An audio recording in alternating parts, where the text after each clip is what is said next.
Welcome back to Sledgehammer Horror, guys. I am Ken Sledge, and let's talk horror. Now, today I'm going to be giving you my list of my top 10 favorite horror movie remakes. Now, a couple things I wanted to clarify. Number one, before we start this list, just because I put a movie on this list, it doesn't mean I like it more than the original. I just think it was a great remake. And number two, obviously there is going to be spoilers. So be warned, I'm going to spoil some plot points in some movies. I'm not going to get too in-depth with these movies, but I am going to talk what I like and dislike about some of them. So coming in at number 10, we have The Crazies from 2010. The story of a small town, Ogden Marsh, Iowa, and how the people in the town start going crazy and turn into zombie-like killers, and we don't know why at first. Starting with a very tense scene of a man going onto a high school baseball field with a shotgun.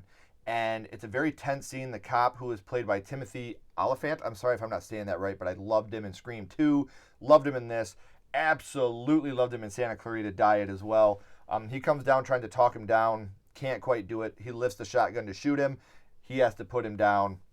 Another local farmer traps his wife and kid inside the house and lights it on fire, killing them. Another man in a jail cell. It's a very memorable scene to me. They're getting ready to open the cell when he stops him, tells him, hey, this doesn't seem right. The guy comes back to life, showing that. We end up finding out that a military aircraft contained Trixie, a biological chemical weapon, and it crashed in their water supply, infecting the people in the town. The military comes to take it over, and it gets crazy from there. Again, I'm not going to try to spoil too many things. I'm not going to get into too many plot points, but this is one that I did like more than the original. Number 10, The Crazies. And coming in at number 9, we have the 1990 Night of the Living Dead. When siblings Johnny and Barbara go to visit their mother's grave, they are attacked by a zombie that ends up killing Johnny. Barbara runs away and finds an old farmhouse, meeting up with Ben, our favorite candy man, and clearing the house, they start to barricade it up to try to keep the zombies outside and them inside. We find other survivors in the basement, which starts our internal conflict inside of the house. We follow the same plot points as the original until we get to the end. Now, here I want to talk about something. If you're going to remake a movie and do it scene by scene, keep it scene by scene. Don't do scene by scene and then completely change the end. When I watch a remake, I don't want to see the original. I've seen the original. I want you to take that idea and make that idea your own. Now, in this one, at the end, Helen gets bitten by Sarah and comes back as a zombie instead of getting stabbed to death with the mason tool. And I thought that was a way more powerful scene in the original 68 version. And then you got Henry survives in this one. And when Henry survives, Barbara finds him, which is another thing. Barbara survives, and she shoots him and tells him there's another one for the pile. I love the fact that they killed off Barbara so unceremoniously in the original. And the worst part of this film to me is we see that Ben, played by Tony Todd in this one, has actually turned. He is a zombie in this one to end it, and he gets shot. I love that feeling of dread in the first one when he's there at the window saying they're okay and he gets shot. So this one I do not like more than the original. I prefer the 68 to the 90. This is still a very good movie, but I don't like how they pretty much stuck to the same story but changed everything at the end. So coming in at number 9, we have Night of the Living Dead. And that brings us to the newest comer on our list. Number 8 is The Invisible Man from 2020. The story of Cecilia trying to escape her abusive but absolutely beautiful boyfriend, Adrian. He won't let her go. She hides out in her detective friend's house after she drugs him and escapes with her sister, Emily. James is the friend and the daughter, Sydney. Then Adrian apparently commits suicide. Cecilia goes to see his lawyer brother, Tom. Tom lets her know that Adrian left her $5 million in a trust. But crazy things start happening at the house. She goes for an important job interview. She realizes all her papers are gone, and she ends up passing out. When she gets the tox report, she learns that she had diazepam in her system, which is the same drug that she drugged Adrian with when she ended up escaping him. So now she's alone in the house. She's calling the phone, and she hears it vibrating upstairs. She finds her paperwork.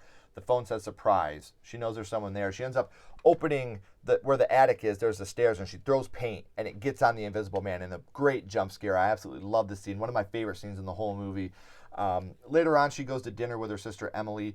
We find out that earlier on in the film, we think that Cecilia sent her a nasty email. We obviously knew it wasn't her, that it was Adrian doing this.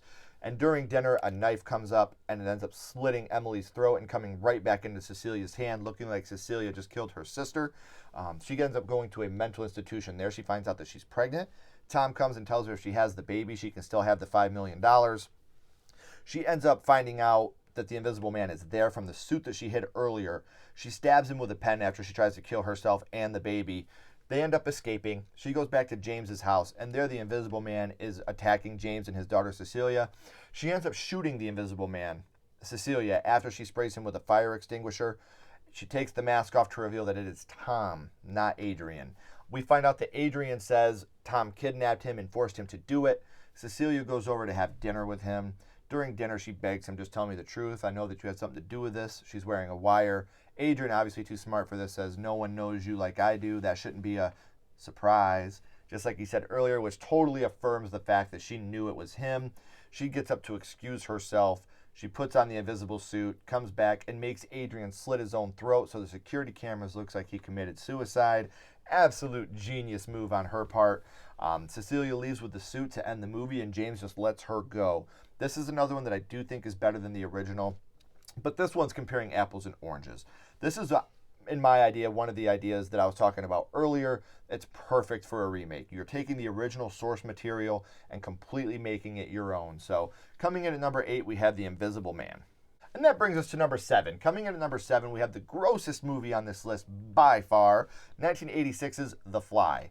The Fly is the story of the scientist Seth Brundle trying to perfect his teleportation device. He meets a young science journalist, Veronica. They call her Ronnie. They end up having a relationship. When they try to teleport a baboon, it ends up turning it inside out. It's such a gross scene, and you end up feeling so bad for this baboon. Once he finally starts to get it to work, he transports a couple steaks. He ends up transporting himself, not knowing there's a housefly in the transportation device with him. He gains strength and stamina. I'll never be able to say that word right. And he thinks that the pod just purified his body, and that's why he's getting all these great things. Until he starts deteriorating. And in one of the grossest scenes in the film, he's chewing his fingernail in the mirror and pulls his fingernail right off, and it's all gooey and gross. And oh man, he calls Ronnie to ask for help, and in another awful scene, he's puking on his food to dissolve it so that he can eat it. He's becoming more and more fly-like at this point. Ronnie realizes she's pregnant and has a nightmare of herself giving birth to a maggot, which is so gross. She tries to set up an overnight, like a midnight abortion, which Seth finds out about, and he ends up kidnapping her and taking her back to his lab. He's going to try to fuse them together, so it'll be him, her, and the baby all fused together in one. Stathis, which is one of Ronnie's friends, ends up breaking into the lab with a shotgun. Eventually, Ronnie shoots Seth, killing him and breaking her heart as she watches him die, and one of the most heartbreaking endings and saddest endings of all time. So number 7 is 1986's The Fly. Coming in at number 6, a more recent addition, which seems a lot more recent than it actually is 2009's Friday the 13th. The first 20 minutes of this movie are by far the most intense of any Friday the 13th. We have some teenagers going into the woods because they found a weed crop. They're going out there to steal some of the weed. Jason shows up that night and kills all of them but one. One girl he ties up in a sleeping bag above a bonfire, and she just cooks on the inside. And then another guy, he just runs up and machetes him in the face. And I love how he just kicks him off the machete. Like, get off my knife, bro. Like, I absolutely love that. That's when we actually meet the worst characters ever. A lot of the characters in this movie are just so fucking annoying and over the top, and I don't like them very much at all. I do like Chewie and Lawrence, and Jenna's pretty good, but man, these guys get so over the top. As Jason kills them one by one, we learn that he kept Clay's sister. Clay is a guy that they meet in a gas station. He's out looking for his sister, Whitney. She's the one at the very beginning in the cutscene that we see Jason kill right at the title card. He didn't kill her, though. He kept her because she looks just like Jason's mother. So it's kind of the psychological thing from Friday the 13th Part 2, which is what I like about this remake. This remake really is an encapsulation of Friday the 13th 1, 2, and 3. It's not just the original Friday the 13th. It brings all of them together in one. And Jason is a total survivalist badass in this movie. This is easily the scariest Jason of any of the Friday the 13th. And we do have Chewie in the garage playing with a hockey stick, and he delivers one of the funniest lines when he sees Jason. Are you looking for this? I love that. Another thing about this movie that really got me is throughout the whole movie, you're thinking Jenna's going to be your final girl until she's actually killed suddenly by Jason in a super shock. In the movie theater, made me go, oh shit, 'cause I'm thinking this girl's going to make it. Jason is eventually killed by Whitney and Clay. They take him out and they dump him in the lake where he bursts through the dock and grabs Whitney, because every single one of the Friday the 13th movies has to have a jump scare at the end like that. So with The Fly and Friday the 13th, I do think these are better than the original. Look, the original Friday the 13th is awesome. It really set a good standard, but go back and watch it today. It doesn't hold up as well as it did back then. A lot of the kills are off screen or below camera, and it is kind of a slower moving movie. It's great. I love Friday the 13th, but this one is just so, the first 20 minutes alone are so intense and so incredible. I love it. I love that Jason is a badass. He uses a bow and arrow. He uses traps at the camp. He's a survivalist, and he's a tough motherfucker, and he's a badass. So I love that movie. Number 6, Friday the 13th from 2009. So we're halfway through the list now. Coming in at number 5 is 2 movies, actually, because I consider It Chapter 1 and 2 the same film. I'm not going to break them up into 2 different films. I'll talk about the 2 different ones in this review, but I do think that they are one film, just too long to release them. It tells the story of the 7 kids, Lucky 7, and their battle against Pennywise the dancing clown. Bill's little brother Georgie is killed by Pennywise at the beginning of the movie. Such a sad scene, whether you're watching the 1990 made-for-TV version or the remake from 2017. Such a heartbreaking scene. His body was never recovered, and the winning part of this is the cast. This cast, from the kids to the adults, how much they look alike, how it's just such a great casting in this movie. And Bill obviously is really tore up about Georgie's death. I just had to throw that casting in there because I think that's one thing about this movie that gets talked about a lot, but not enough. So Chapter 1 is more about the kids, obviously. And one of the scenes that always got me is the You'll Float Too scene, where Bill goes to the basement and Georgie's doing the You'll Float Too, You'll Float Too. And Pennywise is holding him. Then he just crashes him down into the water and then runs towards Bill. That scene got me pretty good. I thought that was a lot of fun to reimagine these scenes from the 1990 miniseries that they either didn't have the budget to film or they left out because they were trying to make the film made for TV. Another one is the projector scene when they're looking at the projector in the garage and it starts going crazy, spinning on its own, and then Pennywise jumps out of the projector at the kids. Their genuine reactions are so great here. I love watching the kids act in this. They start to go off on their own, and Pennywise ends up taking Beverly after they all have their own encounters with him. And obviously this is where we get the dancing scene, you know, when they're down inside the well. Another one is once they finally get down in the well, when they're all down there to save Beverly, and you got Georgie walking up to Bill saying, "I miss you, Billy. I miss Mommy and Daddy. I just want to go home." And Billy says, "There's nothing I would have more than that, but you're not Georgie." And he shoots him with that sheep gun thing. I don't know what it is, but and he turns into the clown, which is obviously, you know, the ruse the whole time. Now, Chapter 2 is considered the weaker of the 2 in most people's opinions. I do love the scare of the girl getting eaten when she's under the bleachers, when Pennywise almost dupes her into thinking that he's a good guy, and then he just bites right into her face. I thought that was great. But I think something about Chapter 2, I think Bill Hader is criminally underrated in this film. He steals every scene he's in. He makes you laugh, like with this scene. You two look amazing. What the fuck happened to me? And this movie, I think, man, Bill Hader, I can't say enough about him. After Eddie is killed at the end, and Bill Hader's Richie is trying to get back in there to save him, and he's saying we can save him, and he gets drug out, and they all go out to the watering hole, and they're swimming, and Bill Hader, they're all making jokes, and this is where Richie doesn't joke anymore. He just cries, and then he goes back to the bridge and carves his and Eddie's initials back in. I'll cry every time I watch this movie, just on Bill Hader's performance alone. But another scene that's really powerful is when the kid gets killed inside the fun house, when Pennywise is banging his head against the window, the mirror, and then he just breaks through and eats the kid. It's bloody, it's gory, it's awesome. It does drag a little bit, and the eventual death of Pennywise is a joke. It's underwhelming, to say the least, but it's such a good movie. It sparked the debate. Who's the better Pennywise, Tim Curry or Bill Skarsgård? And for me, it's just like Jack Nicholson and Heath Ledger as the Joker. You can't compare these two. If it's more of a realistic thing you're looking for, I think that Tim Curry's is better. I think his clown was more approachable. As a child, you would want to approach it and play with him, so to speak. But when it comes to being just downright fucking terrifying, I gotta go Skarsgård. That guy absolutely knocked it out of the park. I love both of them, so I can't decide between the two, but I like It Chapter 2 just as much as Chapter 1, and I think that's mostly because of Bill Hader. I think that his performance is something to be remembered. I think he should have won awards for that. He was just beautiful in the role, and he looks so much like Finn Wolfhard in the future. You could actually make that argument that they actually do look alike, and that's another thing about the casting I was talking about that I think was really great about this movie. So, It Chapter 2 gets a lot of shit, but I absolutely adore it. It Chapter 1 and Chapter 2, the It of 2017 and 19 is my choice for number 5. So coming in at number 4 from 1982, we have John Carpenter's The Thing.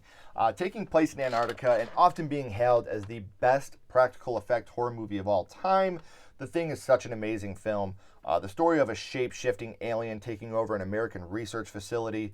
The Thing gets into the facility and can take the form of the people inside. It gets in as a dog and it ends up spreading throughout the people inside the facility.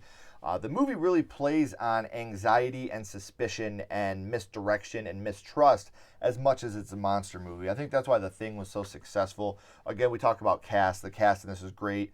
The movie has been parodied and copied countless times, whether it's the defibrillator scene after Norris has a heart attack, when they try to put the defibrillator on him and the stomach opens up and ends up biting off Copper's arms. I think that that's a great scene, and everybody knows that scene. And then you see the Thing itself when it's actually the head and it's got the elongated neck. And then we also have the blood test, which has been talked about anything from South Park on where they're doing the warm blood, the hot, hot wire into the blood to see if it has a reaction to find out who's a thing and who isn't. And we finally, when they're testing the blood, we realize we get to Palmer's blood. It reacts, and then Palmer goes crazy. He's a thing. And it's been called one of the greatest horror movies ever for a reason. It holds up today. Another one that I very much enjoy more than the original.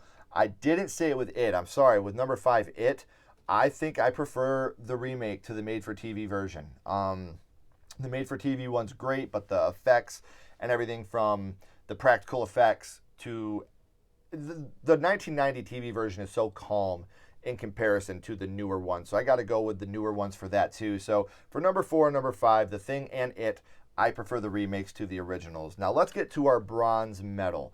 This is a movie that I adore, 2004's Dawn of the Dead. It's very hit or miss with some people. Some people hate it because of running zombies, but I think it's amazing. When a zombie apocalypse happens, we see the fallout, and one of my favorite scenes is right at the beginning when the little girl zombie bites on his husband and takes, oh my gosh, it's a jump scare scene, especially in 2004 when, zombies were so kind of the walk and slow things, and this little girl just attacks him. It's such a great scene. And Anna ends up making her way to the mall with Kenneth Ving Rhames, where we meet the whole cast, have some phenomenal scenes showing that the zombies aren't the only thing you need to be scared of, but they are one thing you need to be scared of. And one of the zombies that always scared me was the one-armed zombie. Just how scary he looks when he's running, trying to get into that mall. The intensity on his face. And then we have the older lady. We just watched her die. And then she turns, a big fat lady, and she gets up and starts running at Anna, and Anna ends up taking her down. I love that scene too. This one is a lot different than Dawn of the Dead, but it is the same as the original Dawn of the Dead. This is one of the ones where they do take a lot of it and make it their own. But one thing that's downright sad in this movie is you have a pregnant lady the whole time, and she ends up giving birth, and when her husband is holding the baby, we see that the baby's a zombie. And they end up shooting the baby zombie, and it's just a sad scene, and it has an ambiguous ending that lets your imagination run wild. So for the bronze medal, 2004's Dawn of the Dead. I love this movie, but I am going to say I do like the original more than this one. So coming in at number 3, Dawn of the Dead. Now I already know I'm going to catch a lot of shit from my number 2, but my number 2 from 2019 is Child's Play. This movie is so awesome, man. I love that they didn't include Charles Lee Ray. Charles Lee Ray's already been done. Brad Dourif is Charles Lee Ray. You cannot recast him. It can't be done. So they went the other way with it, and they did what I absolutely love. They took the original's idea, and they made it absolutely their own. Now I'll admit, the worst thing about this movie is the doll. It looks stupid. I'll give you that. But the kills alone in this movie, the montage of kills I'm showing you right now, you're seeing how much I love the kills. They're brutal. They're so brutal. And you can make the argument that Chucky is doing what he thinks is right and helping Andy throughout the movie up until the end with the kills he's doing. He's doing it to protect Andy. And that's another thing about this film I absolutely love is Andy and Chucky's relationship. This isn't a I need your body as a vessel. Chucky is almost like a kid trying to protect his parent. And Andy's like that irresponsible parent lets his kid watch Texas Chainsaw 2 and it infects his mind. But Chucky loves Andy so much, and Andy loves Chucky to the point when they're trying to deactivate him, he starts singing the Buddy song, and Andy just freezes and starts crying. He can't do it because that's how much he loves Chucky back. And that relationship to me is really, really good. I would love for this franchise to continue as a buddy series. Not a Child's Play franchise, but a buddy franchise. Like in the first one, we had the Buddy doll, which was Chucky, and then we get the Buddy Bear. Or, I think they should continue this. Have the two different franchises going. I love the fact that they made this their own. And the sequel setup alone, when you have the Chucky doll smile and the new Buddy doll. And I love this movie. I've always taken shit for it. And I'm one of the people, I didn't go see it in the theater, and I really regret it. Because I was so, Child's Play is one of my favorite franchises. And I thought that they were going to ruin the franchise. It was really immature and stupid of me. This was such a great movie, and people give it so much shit that haven't even seen it. Yes, the doll doesn't look the greatest, but Mark Hamill captures the role. The whole cast is good in this movie. There are some hit and miss parts, obviously, but this is one I'll put right on par with the original because I love them both for different reasons, but this is a great movie to me. But this brings us to our number one, my favorite horror movie remake of all time. This fucking movie, 2013's Evil Dead. Oh my fucking God, I love this movie. What an amazing way to make a movie your own while still paying homage to the original. I love how scary the cold open is when you got the girl running through the woods, then getting the sack over her face and getting hit by the butt of the shotgun. Take it back and she's crying like, "Daddy, why are you doing this to me?" And then she turns into the Deadite. He's pouring the fuel on her, and he ends up lighting her on fire and blowing her head off with the shotgun. Finding out this is how you cleanse her, so you can still save her soul. I love that. Then we meet our main cast, which, another thing, I love the cast in this movie. Lou Taylor Pucci. I'm such a big fan of him. He plays Eric in this film. And there's the one thing I really, really, really love about this movie. They're not just a bunch of kids going to party in a cabin. That's not the point of this movie. They're going out there because Mia is a heroin addict, and they're trying to get her to kick the addiction. And so all the friends go out there to let her know, we're here for you, we're going to keep you safe, we're going to keep you here. They end up, Mia's going crazy, obviously, because she's coming off, she's withdrawing, she's cold turkeying, and she says there's a terrible smell. They end up going in the cellar, they see all the dead cats hanging that you've seen in the cold open, and Mia goes outside, and Eric gets the book and starts reading from the book. And this is where Mia, she gets in the car and drives away because she can't take the withdrawal anymore. She ends up seeing a ghostly version of herself, which we get another copy of the tree scene where she's up in the tree, but rather than getting sexually assaulted by a tree, a vine comes out of the ghost and goes inside of her, turning her into a Deadite. She goes back to the cabin, and it gets crazy from here. She pukes all over Olivia. Olivia goes in the bathroom to clean herself off. She sees a reflection in the mirror. Eric goes to check on her, and she is sawing through her face with a piece of mirror glass. Another scene that's always been remembered for me, she jumps onto Eric and starts stabbing him. Eric ends up killing Olivia, and he lets him know he knows that he did this. It's his fault. We do got some more homages to the first one with the girl, I think it was Natalie, ends up cutting her arm off because it gets possessed. And this movie is so over the top with its gore and violence, but there's a lot of funny scenes. After Natalie is attacking Eric and her boyfriend shoots her arm off, she's crying and she's like, "Why are you hurting me?" And then Eric in the background just starts laughing like he's just broken. Like they can't take anymore. He's just broken. He can't do it. And this movie does have such a terrifying scene earlier on in the movie that's always scared me. You are all going to die tonight. I don't know what it is about that, but it's just, "You're all going to die tonight." That just scares me so bad. It's such a great scene, and it's such a scary scene. But now we go to the end of the movie. Again, I'm skipping a lot of plot points in this one, but this is one especially you need to watch on your own. And one of the greatest scenes in the movie, after Mia puts the chainsaw through the abomination to end everything. You see her getting rained on in the blood, and the cabin's on fire, and it's such a great, great movie. So that is my top 10. Coming in at number 1 is The Evil Dead from 2013, and abso-fucking-lutely, I like that more than the original. It's bloody.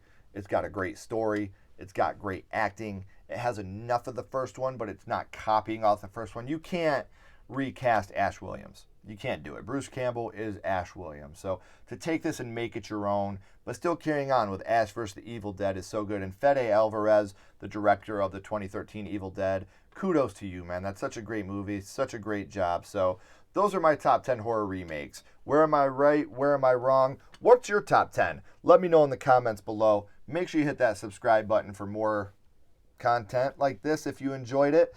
As always, I'm Ken Sledge. Keep talking horror. Stay what you are. And we'll see you guys soon.